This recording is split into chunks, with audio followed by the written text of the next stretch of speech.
nesse caso também, por exemplo, eles poderiam pegar os escravos daquela pessoa. Porque o que acontece? O escravo era visto como um objeto, como algo que pertencia àquela pessoa. Ele pertencia ao seu dono. Então, como ele era uma coisa que pertencia àquelas pessoas que estavam devendo imposto, a coroa portuguesa via de forma que eles poderiam pegar também como forma de cobrar o tributo. Além da derrama, havia outras formas de Portugal lucrar na relação com os colonos brasileiros. Em 1785, por exemplo, a coroa portuguesa proibiu a produção de manufaturas no Brasil e barrou o desenvolvimento de indústrias. Além disso, por meio de um decreto, definiu que os brasileiros deveriam continuar comprando produtos manufaturados exclusivamente de Portugal, iniciativa que ampliou os lucros portugueses. O objetivo de Portugal, gente, era literalmente pegar o que o Brasil tinha. O ouro era do Brasil, né? Aí as pessoas iam lá minerar.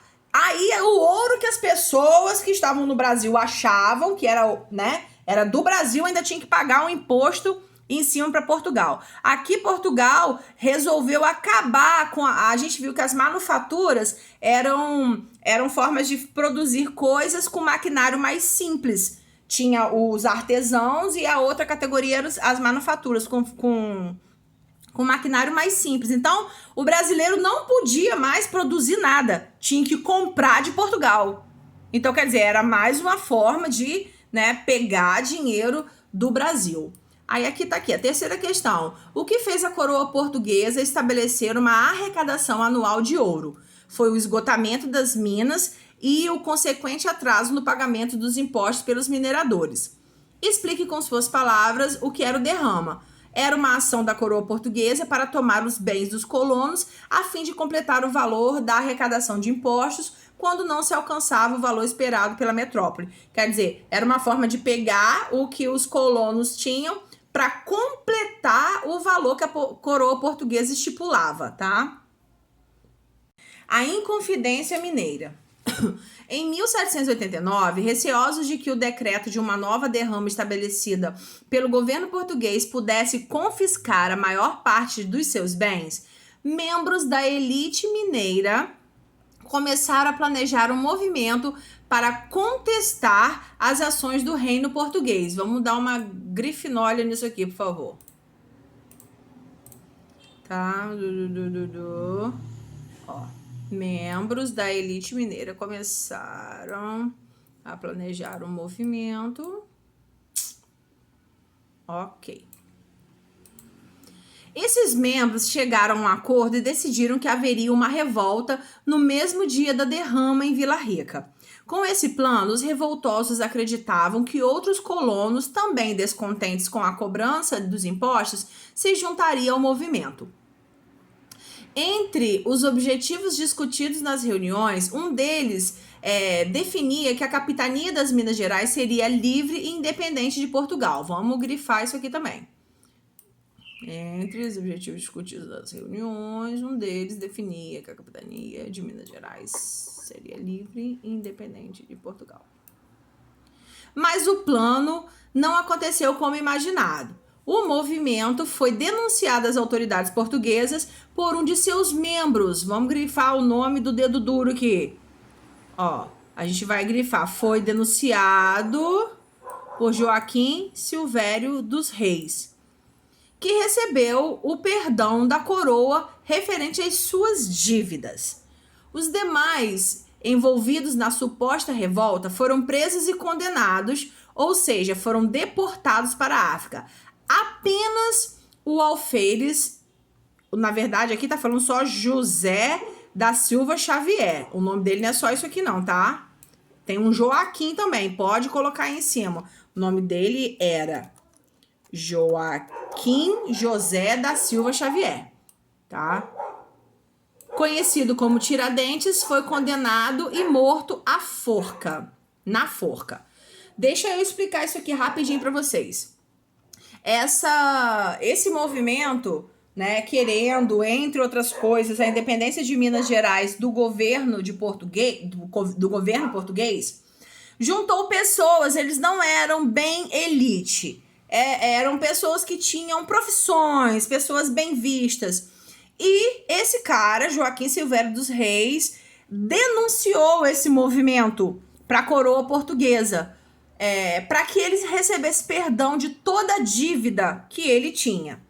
O que aconteceu? Sempre tem uma coisa chamada bode expiatório. Já ouviram falar que a corda arrebenta sempre pro lado mais fraco? O que acontece? Joaquim José da Silva Xavier, conhecido como Tiradentes, porque dentre outras diversas profissões que ele tinha, ele era dentista.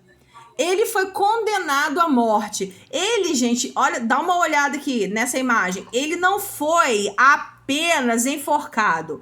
Ele foi condenado, enforcado, esquartejado. Significa que o corpo dele foi picado em vários pedaços e foi pendurado nos postes para que as pessoas lembrassem que não deveria mexer com a coroa portuguesa, né? Os outros caras foram tudo presos, mandado para fora do Brasil. Apenas ele foi condenado à morte, enforcado, esquartejado, e seus pedaços foram pendurados nos postes, tá? Para mostrar para a população que não deveria mexer com a coroa portuguesa, tá?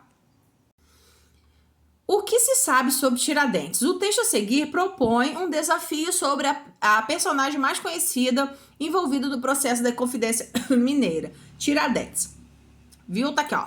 Joaquim José da Silva Xavier, conhecido como Tiradentes, foi enforcado e esquartejado no dia 21 de abril de 1792. Em 1965, foi proclamado patrono cívico da nação brasileira pela Lei 4.867 e é a única pessoa do país homenageada com um feriado na data da sua morte.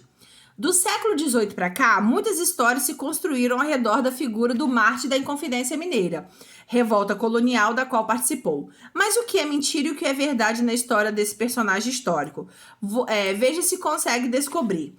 Os Inconfidentes lutaram pela independência do Brasil. O grande motivo da Inconfidência Mineira foi a cobrança de impostos de ouro sobre o ouro retirado das minas. Conhecemos Joaquim José da Silva Xavier como Tiradentes porque ele tinha o título de dentista. Ele se entregou para salvar os outros confidentes. O famoso quadro Tiradentes esquartejado foi pintado por Pedro Américo, que presenciou a morte do mártir. Os Inconfidentes, eles não estavam lutando pela independência do Brasil, tá, gente? Eles estavam lutando pela independência de Minas. Outra coisa. E ele não se entregou para salvar os confidentes. Os Inconfidentes foram dedurados, foram denunciados e apenas ele pagou o pato. Não, marque no texto fatos sobre a história da Inconfidência Mineira que você considera verdadeiro, tá? Aqui o livro nos indica para grifar a frase 2, tá? Aqui também eu acredito que a 4 seja verdadeira, sim, porque a gente conhece ele como Tiradentes, porque ele tinha título de dentista, entre outros também. Aponte um fato que você considera falso e justifique-o. Foi o que eu já falei com vocês, ó. Vocês podem colocar assim, ó, item 1. Né, que é esse aqui. Os Inconfidentes lutaram pela independência do Brasil. Aí a gente vai botar assim, ó, item 1. Os Inconfidentes lutaram pela independência de Minas. Ou então a gente pode botar item 7. Ele não se entregou. Ele foi condenado, tá? A gente pode botar um desses aí.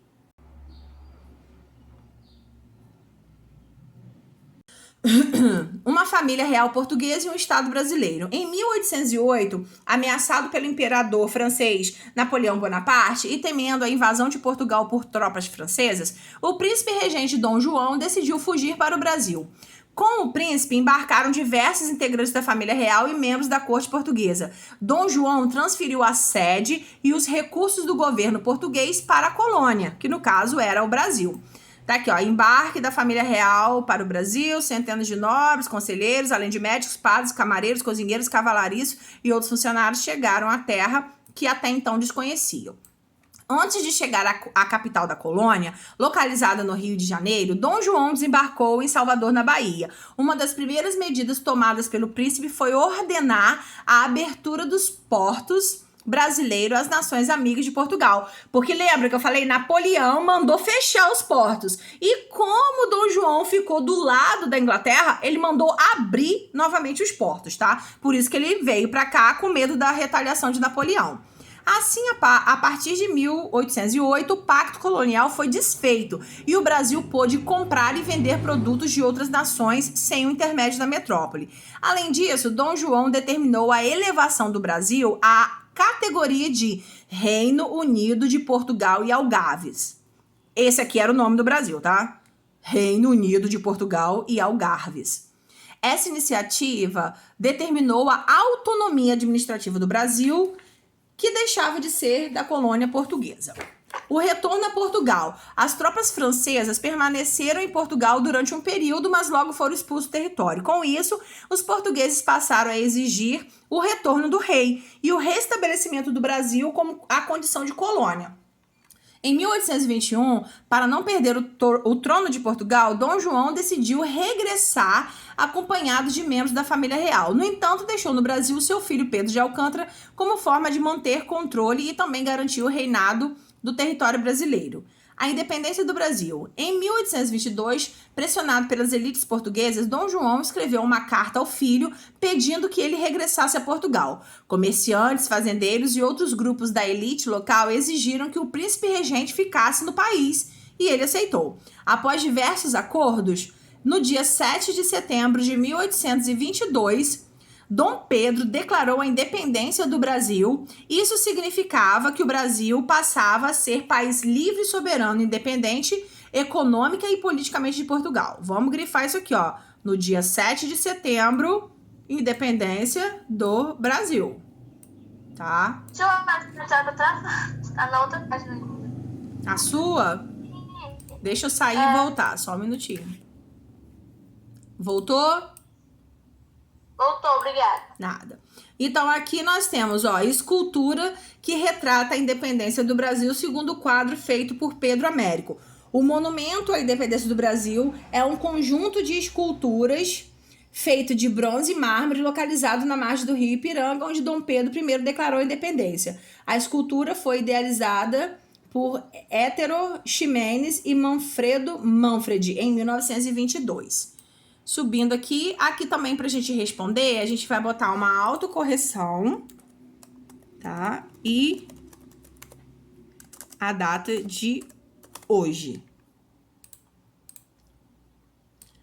Aí nós temos aqui, de acordo com alguns historiadores, qual foi o marco da independência econômica e da liberdade comercial do Brasil em relação a Portugal? Foi a abertura dos portos às nações amigas de Portugal.